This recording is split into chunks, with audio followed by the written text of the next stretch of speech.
You're listening to Audiology. Support this channel by becoming a member and be sure to submit your requests for topics in the comments below. In late March 1968, key leaders from the Central Office for South Vietnam and B-2 Front gathered to assess the impact of the Tet Offensive. Le Duan, who was instrumental in launching the Tet Offensive alongside General Hoang Van Thai, proposed initiating another offensive before the southern monsoon began in mid-May. Their rationale was to strengthen their negotiating position at the upcoming Paris peace talks. However, their strategy faced resistance from some field commanders who highlighted the Viet Cong's heavy losses, low morale, the unpreparedness of replacement North Vietnamese army troops, and logistical hurdles. Additionally, with Allied forces having increased their operations after Tet, they argued that capturing cities and provincial capitals as before was now unlikely. Nonetheless, Central Office for South Vietnam leaders, convinced that the element of surprise was still on their side, recommended to the Politburo to press ahead with another offensive. The Politburo, after discussions with other units across South Vietnam, called for the planning of this new offensive. This time, the aim was to shift the battleground into the enemy's territory, strike urban centers, and bring the war into the heart of notable urban areas. This approach meant focusing attacks mainly on Saigon and other significant urban localities, but with fewer targets compared to the expansive reach of the original Tet Offensive. Unlike the first Tet Offensive, which aimed at capturing almost every significant city to incite a widespread uprising, this offensive concentrated on Saigon, along with launching harassing attacks on other towns and cities using mortars, rockets, and artillery. About 60,000 North Vietnamese and Viet Cong soldiers were readied for this, including a mix of infantry, artillery, and combined regiments. On April 19th, Lieutenant Colonel Tran Van Dak from the North Vietnamese Army, who was a chief political officer for Sub-Region 1, surrendered in Binh Duong Province. Dak disclosed plans about attacking Saigon and other targets nationwide by the end of April. After thorough interrogation, American and South Vietnamese intelligence accepted Dak's intelligence as credible. This prompted General William Westmoreland of Commanding United States Military Assistance Command, Vietnam, to alert his top commanders about the looming offensive, advising them to reinforce Saigon's defenses. Following Dak's defection, which soon became publicly known, the Politburo pushed forward with their plans but decided to delay the offensive's start by a week, except near the demilitarized zone. This was in hopes that the Allies, thinking the Saigon assault was off the table, would lower their guard. On April 29th, the 320th Division of the People's Army of Vietnam launched an attack on An Binh, just north of the Dong Ha combat base. This initiated a fierce encounter that drew 2 battalions from the Army of the Republic of Vietnam's 2nd Regiment and the 1st Battalion 9th Marines into a prolonged 7-hour battle. The clash resulted in 11 Marines, 17 Army of the Republic of Vietnam soldiers, and more than 150 People's Army of Vietnam soldiers losing their lives. The very next day, the 3rd Battalion 9th Marines was called in for reinforcement, but was ambushed north of Cam Vu, resulting in the deaths of 20 Marines and 41 People's Army of Vietnam troops. Additionally, on April 30th, a People's Army of Vietnam unit fired upon a United States Navy Clearwater patrol from well-fortified positions near Dai Do, a location 2.5 kilometers northeast of Dong Ha, revealing that 4 People's Army of Vietnam battalions, including the 48th and 56th from the 320th, had positioned themselves at Dai Do. The Battle of Dai Do, which stretched until May 3rd, saw 81 Marines and over 600 People's Army of Vietnam soldiers killed. From May 4th to 6th, People's Army of Vietnam forces engaged United States and Army of the Republic of Vietnam units in various locations around Dong Ha, culminating in an ambush on the 2nd Brigade 1st Cavalry Division during Operation Concordia Square on the evening of May 6th, which resulted in 16 United States and 80 People's Army of Vietnam fatalities. Following this, on May 10th, a night attack north of Ny Ha was thwarted with the support of air, artillery, and naval forces, killing 159 People's Army of Vietnam troops. After these events, the 320th broke into smaller groups retreating towards the demilitarized zone. From May 9th to 17th, the 2nd Brigade reported 349 People's Army of Vietnam killed for the loss of 28 on their side. Despite initial setbacks, the 320th Division did not abandon their efforts to capture Dong Ha completely. On May 22, a clash occurred between a People's Army of Vietnam unit and a company from the 3rd Battalion 3rd Marines between Con Thien and Gio Linh, resulting in significant People's Army of Vietnam casualties due to Marine artillery and air support. Further encounters east of Con Thien involving the 1st Battalion 4th Marines over the next 2 days, as the People's Army of Vietnam attempted to retreat through the demilitarized zone, resulted in 23 Marine and 225 People's Army of Vietnam deaths. On May 25 in Dai Do and Nai Ha, 350 People's Army of Vietnam troops were killed. The following day saw over 56 People's Army of Vietnam soldiers killed in 2 separate encounters at Tru Kien, and 110 People's Army of Vietnam killed north of Tuong Ngia by the Army of the Republic of Vietnam. On May 27th, the Marines accounted for an additional 28 People's Army of Vietnam deaths. By May 30th, the 320th was trying to flee through a Marine and Army of the Republic of Vietnam cordon, leading to over 1,000 People's Army of Vietnam troops being killed in the Second Battle of Dong Ha. In the early hours of May 5th, a Viet Cong unit launched an attack on the Army of the Republic of Vietnam at the Newport Bridge, while another group of Viet Cong, disguised in Marine uniforms, targeted Marine positions closer to the city center. At 4:30 a.m., a battalion-sized Viet Cong force engaged in heavy fighting near the Phu Tho racetrack, a site of previous intense combat during the Tet Offensive.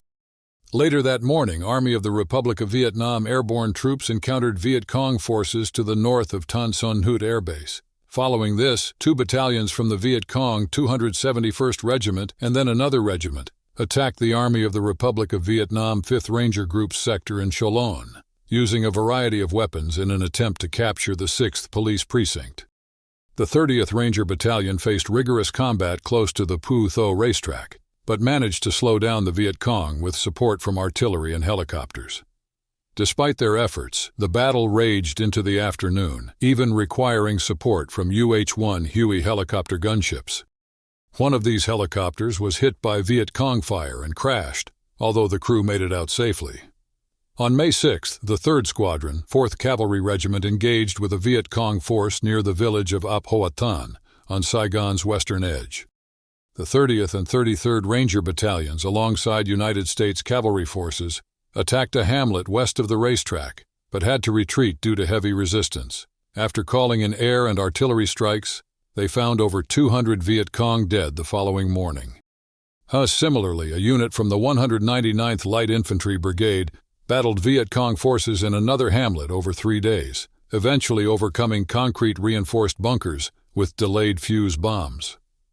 By May 7th, the 35th Ranger Battalion, working with the National Police, faced intense opposition north of Cholon, including rocket fire so dense it was described as coming in like hail. Despite withdrawal for airstrikes, their subsequent attacks were also met with fierce resistance. Over the next days, efforts to advance were slow until United States cavalry forces provided aid, culminating in the discovery of 45 dead Viet Cong. From May 7th to 12th, the United States 9th Infantry Division fended off 4 Viet Cong battalions, attempting an attack from the south, resulting in 200 to 250 Viet Cong casualties.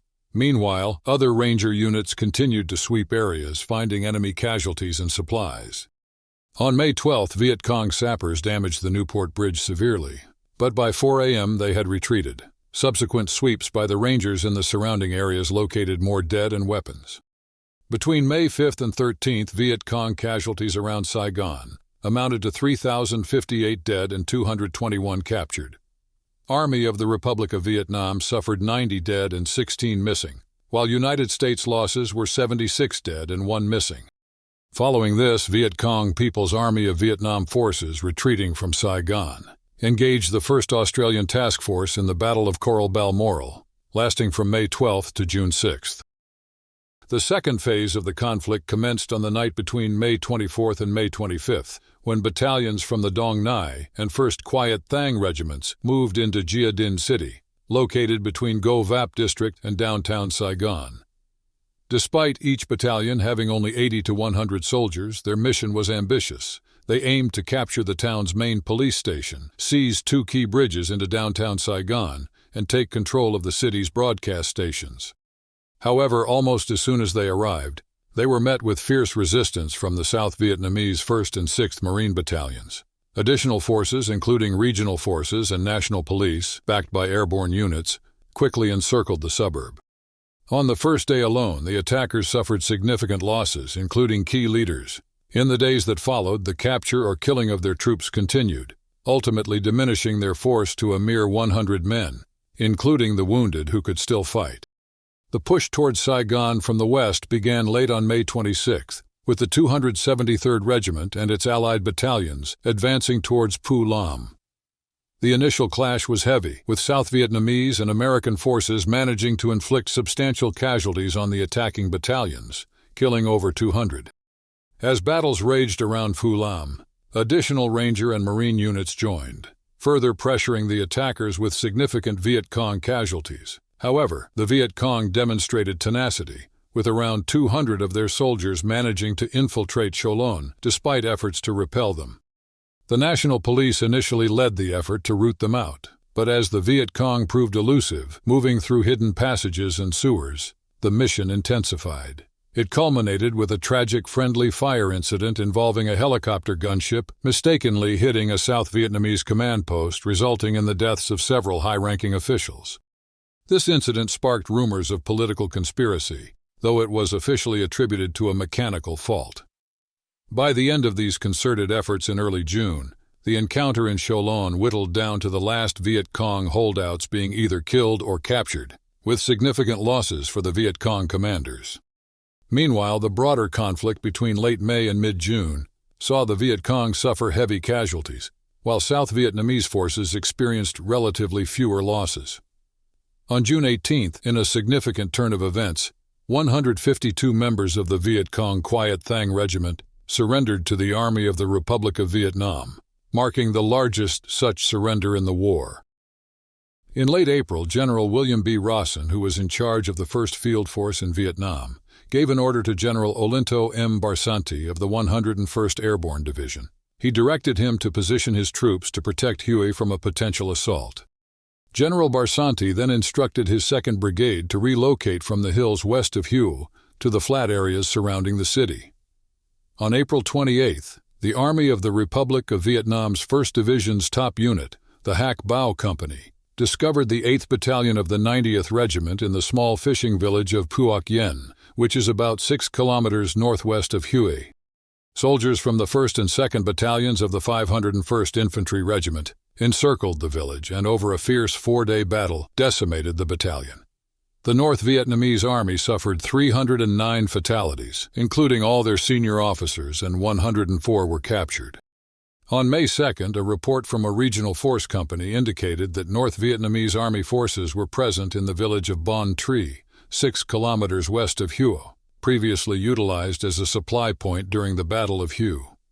Several units from the 1st Battalion of the 505th Infantry Regiment alongside the Hac Bao Company faced off against the North Vietnamese Army's 3rd Battalion of the 812th Regiment. Over 2 days of combat, the Allied forces took down 121 North Vietnamese Army soldiers, at the cost of 4 of their own and 18 injured. May 5th saw troops from the 101st Airborne Division confronting the 7th Battalion of the 29th Regiment near Firebase Bastogne, eliminating 71 North Vietnamese Army. Another unit from the 101st engaged the 7th Battalion of the 90th Regiment in Thon La Chu, a village northwest of Hue known as a North Vietnamese Army/Viet Cong stronghold during the Battle of Hue, killing 55 enemy soldiers. On May 19th, a North Vietnamese Army rocket attack on Camp Evans triggered an explosion in an ammunition dump, leading to a fire that extended to the airfield. This incident resulted in the damage or total loss of 124 aircraft, belonging to the 1st Brigade of the 1st Cavalry Division, significantly hampering their combat abilities for a week until replacement helicopters were provided. The Allied forces carried out spoiling operations, notably Operation Carentan and Operation Delaware, effectively disrupting the North Vietnamese Army's logistic channels. This disruption made it impossible for the North Vietnamese Army's military region Tri Thua Tien headquarters to initiate any significant assault on Hue. In the area of Da Nang, North Vietnamese Army Viet Cong attacks were deterred by the 1st Marine Division through Operation Allen Brook, taking place from May 4th to August 22nd on Go Noi Island, 25 kilometers south of Da Nang. This operation resulted in 917 North Vietnamese Army Viet Cong killed and 11 captured at the cost of 172 Marines. Furthermore, Operation Mameluke Thrust, running from May 19th to October 23rd in Happy Valley southwest of Da Nang, saw 2,728 North Vietnamese Army killed and 47 captured, with 269 Marines lost. Regarding Cam Duc in western Quang Tin Province, the North Vietnamese Army aimed to annihilate the Special Forces camp to establish an infiltration route from Laos to the Coi Son Valley. Initially, the U.S. planned to build up forces for a significant confrontation at Cam Duc, but opted to withdraw to avoid a lengthy standoff similar to what had occurred at Khe Sanh recently. During the withdrawal from May 10th to 12th, North Vietnamese Army forces overpowered the surrounding outposts and harassed U.S. and Army of the Republic of Vietnam troops as they pulled back. In the battle at Landing Zone Center, lasting from May 5th to 25th, the North Vietnamese Army's 31st Regiment suffered 365 casualties. During the Battle of An Bao on the 5th and 6th of May, a unit from the People's Army of Vietnam 3rd Division caught a unit of the 1st Battalion, 50th Infantry Regiment, mechanized, of the U.S. in an ambush. The People's Army of Vietnam suffered 117 losses, while the U.S. side had 18 killed.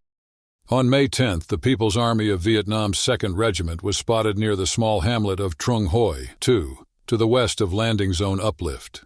The following day, Companies B and C from the 150th Infantry, along with 2 M42 Dusters, went to check out the area after traveling 4 kilometers west from Landing Zone Uplift on Route 506. They discovered an abandoned trench complex big enough for a battalion. Positioning themselves in 2 defensive spots about 650 meters apart, they explored the vicinity. At 11 a.m., scouts reported People's Army of Vietnam movement on Route 506, leading to both U.S. positions coming under intense fire. Company B managed a strategic retreat to Company C's location, while they faced heavy People's Army of Vietnam attacks, including a rocket-propelled grenade hitting the Company B command vehicle and significant damage to their .50 caliber and M60 machine guns from both enemy fire and overheating. Support from both air and artillery enabled both companies to pull back to Trung Hoi, too, for resupply and medical evacuation. M48 tanks from the 1st Battalion, 69th Armor Regiment joined them, and later that day, they clashed with the People's Army of Vietnam again before pulling back for more supplies, while the People's Army of Vietnam withdrew to the hills. On May 12th, the U.S. force claimed to have killed 61 People's Army of Vietnam soldiers, though it was estimated the enemy removed at least 140 of their dead. The U.S. suffered 3 killed and 40 wounded. After intelligence pointed to the People's Army of Vietnam's 2nd Regiment being located in the village of Trinh Van, Company B and parts of Company C from the 150th Infantry set out on May 25th. As they neared the village, the People's Army of Vietnam attacked from bunkers. Despite attempts to outmaneuver and directly assault the People's Army of Vietnam positions, their heavy fire repelled U.S. forces, resulting in casualties including the death of the artillery forward observer. After regrouping and receiving reinforcements, they launched an attack which again met strong resistance, leading to a strategic withdrawal. The next day, they found the People's Army of Vietnam had left the area, leaving behind 38 of their dead. The U.S. had 1 fatality and 20 wounded. This encounter at Trinh Van 1 turned out to be the final significant skirmish of the May Offensive in Binh Dinh Province. Despite not achieving their goals against the 150th Infantry, or hindering the pacification efforts, the 2nd and 22nd People's Army of Vietnam regiments were directed to move north into Quang Ngai Province, while the 18th Regiment stayed behind to safeguard the 3rd Division's bases. On May 5th, artillery from the North Vietnamese Army targeted Con Tum, Pleiku, and Buon Ma Thuo, although the damage was minimal. In a separate incident, a battalion from their 32nd Regiment ambushed a convoy on Highway 14, south of Con Tum. This attack was swiftly countered by the South Vietnamese 3rd Armored Cavalry Squadron, leading to the North Vietnamese suffering 122 fatalities. American forces experienced 9 fatalities and had 16 personnel missing. Early in the morning on that same day, a North Vietnamese battalion attacked Hill 990, located just 2 kilometers south of Ben Het Camp. This area was defended by a South Vietnamese company and 2 American advisors. Despite breaching the camp's defenses, the attackers inexplicably retreated after 10 minutes, only to attack again a few hours later, and then quickly withdraw, leaving behind 16 of their people. The defending forces suffered significant losses, with 66 either killed or missing, including 1 American advisor killed and another missing. Just before midnight on May 9th, a combined force of North Vietnamese infantry and sappers targeted Firebase 25, located northeast of Ben Het Camp. The defenders managed to repel the 3-hour-long attack, resulting in 47 North Vietnamese fatalities at the cost of 3 American lives. On May 24th, General Rawson initiated Task Force Matthews, comprising units from the 4th Infantry Division and the 3rd Brigade, 101st Airborne Division. Following intense aerial bombardment, they began operations around Dak To. The next day, Firebase 29 on Hill 824 faced an assault from 2 North Vietnamese regiments. Despite heavy resistance and support from nearby fire bases and air support, the North Vietnamese forces managed to breach the perimeter. Yet robust defense forced a withdrawal, with enemy losses at 198 killed, with reports of an additional 150 and 300 wounded. American forces had 18 killed and 62 wounded. Intelligence on May 26 revealed that the North Vietnamese 21st Regiment was advancing toward Dak Pek Camp in Kon Tum Province, prompting the deployment of 2 battalions from the 101st Airborne Division. Thanks to aerial bombardments, the North Vietnamese retreated into Laos. On May 30th, a second attack was launched against Hill 990 by the North Vietnamese 101st Regiment, employing heavy artillery.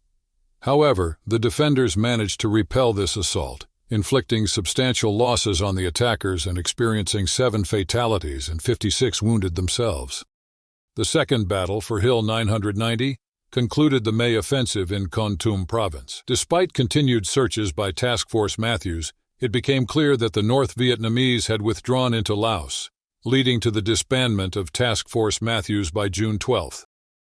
The May Offensive turned out to be significantly more violent than the initial Tet Offensive. Heavy artillery and airstrikes were heavily relied upon to force out Viet Cong fighters holed up in Saigon's sturdy concrete buildings. This action led to the destruction of 13,830 homes, killing 421 civilians and injuring 1,444, leaving about 150,000 people without homes. Between May 5th and June 30th, there were 997 B-52 bombing missions near Saigon to stop Viet Cong forces from gathering. During May, the United States experienced its highest number of casualties in the Vietnam War, with 2,169 lives lost. South Vietnamese forces also suffered, with 2,054 fatalities. The United States claimed that the Viet Cong People's Army of Vietnam forces lost more than 24,000 troops, with an additional 2,000 captured, marking the May Offensive as a significant defeat for them. Despite their heavy losses, the Viet Cong were essentially trying to accomplish what they couldn't with even larger numbers 3 months prior. Viet Cong General Huyen Cong Thanh expressed confusion over the decision to attack cities again, questioning the overestimated support they expected from the populace. The May Offensive, however, proved that the People's Army of Vietnam Viet Cong were still capable of initiating large-scale attacks across the nation, despite the prior failure of the original Tet Offensive. Another big campaign, the August Offensive, would follow 2.5 months later, marking the end of the 3 Tet Offensive campaigns. Thanks for watching. Share your thoughts in the comments and subscribe for more content.